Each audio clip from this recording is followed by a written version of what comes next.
بسم اللہ الرحمن الرحیم۔ تمام تعریفیں اس کریم رب کی جو تمام جہانوں کا خالق اور مالک ہے، اور تمام تعریفیں اس کریم رب کی جو تمام جہانوں کو بنانے والا ہے اور سجانے والا ہے۔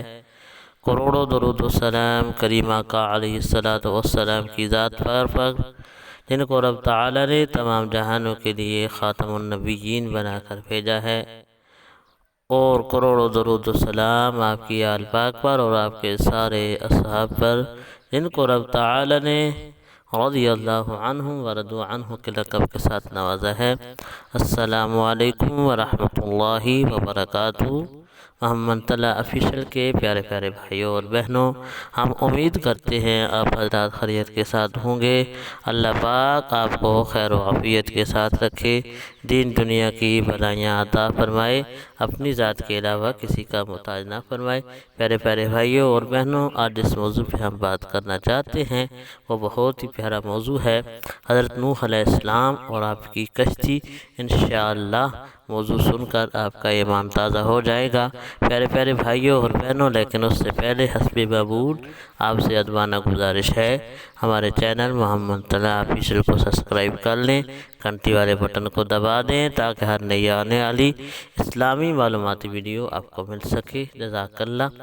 پیارے پیارے بھائیوں اور بہنوں، حضرت نوح علیہ السلام اللہ پاک کے وہ عظیم پیغمبر تھے، عظیم نبی تھے، جنہوں نے تقریباً 900 سال تک دین کی تبلیغ فرمائی، لیکن اس کے باوجود چند لوگ ہی ان کے دین پہ چلے، ان کے دین کو قبول کیا، اس کے علاوہ کوئی بھی ان کی طرف متوجہ نہ ہوا۔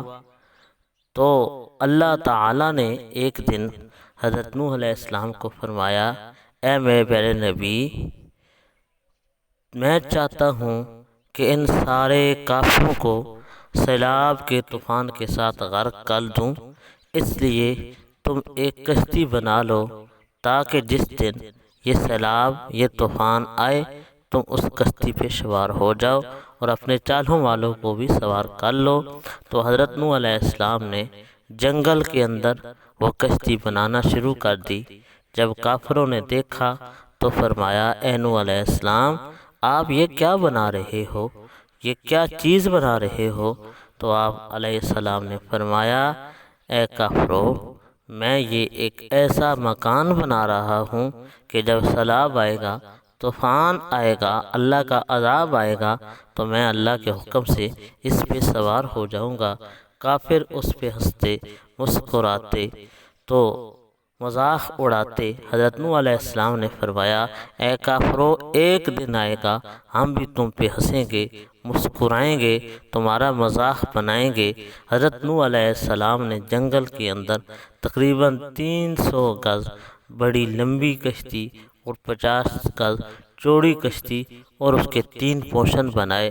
بنانے کے بعد حضرت نوح علیہ السلام نے سب سے نیچے پورشن کے اوپر چوپائے، پرندے، درندے وغیرہ کو داخل فرمایا، درمیان والے پورشن پر جانوروں کو داخل فرمایا، اور سب سے تیسرے پورشن پر اپنے ماننے والے، اپنے چاہنے والوں کو سوار فرمایا، کھانے پینے کا سامان وغیرہ رکھا، اور پرندوں کو بھی آخری پورشن پہ رکھا۔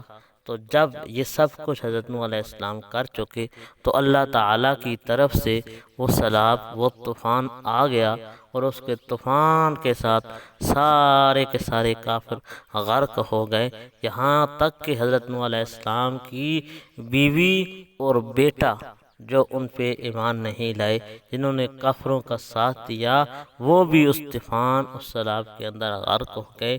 پیارے پیارے بھائیوں اور بہنوں، معلوم ہوا اس پیارے واقعہ کے ساتھ کہ ہمیں اللہ تعالیٰ کے نیک بندوں کے راہ پہ چلنا چاہیے، نیک بندوں کے راہ پہ چلنا ہی ہماری نجات ہے۔ اللہ پاک ہمارا حامی و ناصر ہو، آمین۔